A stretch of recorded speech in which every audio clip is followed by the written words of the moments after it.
Hello, this is Ludwig Kitzman for Games Radar Plus, taking a quick look at one early and crucial scene in a new game called Firewatch.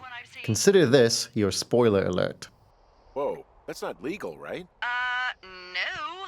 You need to get down there right now and stop them. Firewatch is a mystery adventure game set in the fine, untouched forests of Wyoming, polluted somewhat later on by a couple of toxic teenagers. One of your first jobs as Henry, a new ranger on the job, is to yell at some flippant girls who've been shooting off some fireworks. A big no-no when you're surrounded by beautiful, flammable nature. Now this event is part of the story and the outcome is set. But the wonderful thing about Firewatch is how it colors every scene with what's come before. For instance, let's look at the moment you receive the call from your boss, Delilah. If you suggest that you should go beat up the perpetrators of this incendiary crime, Delilah will urge you not to resort to knuckle sandwiches. Got a rule book over here. Just make sure they don't do it again. Take their shit. All right, fine. Don't feed anyone a knuckle sandwich. Later on, when you approach the teen's campsite and report the deplorable state of it, she becomes outraged a bit and changes her mind. Finding a bunch of empty beer cans. They threw them all over hell.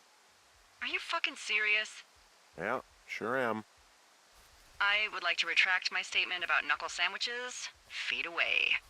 She won't say this otherwise. Once you head to the lake, you'll find a pair of obnoxious nude teens.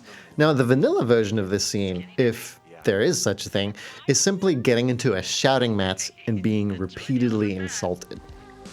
Don't pull any more shit or you're fucked, all right? Don't threaten us.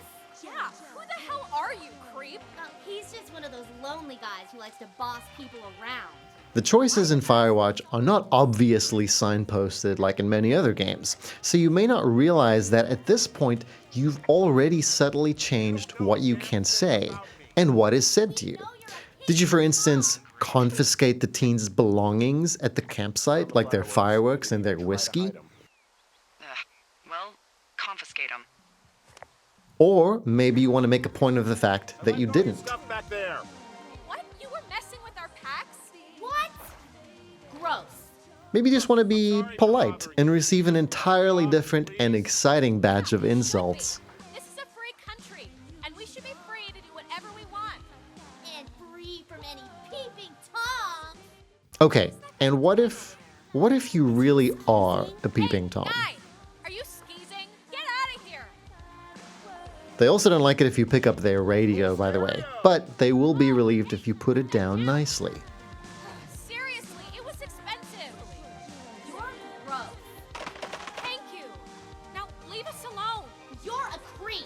Total creep. My favorite tactic, of course, is to immediately destroy their stupid boombox without so much as a hello. You asshole! Light another firework and it won't be your stereo I wreck. That's how you do it. You psycho! Yeah, fuck you. Oh, and you could be wearing a hat throughout all of this, or not, if you spotted and picked up this little guy at the beginning of the game.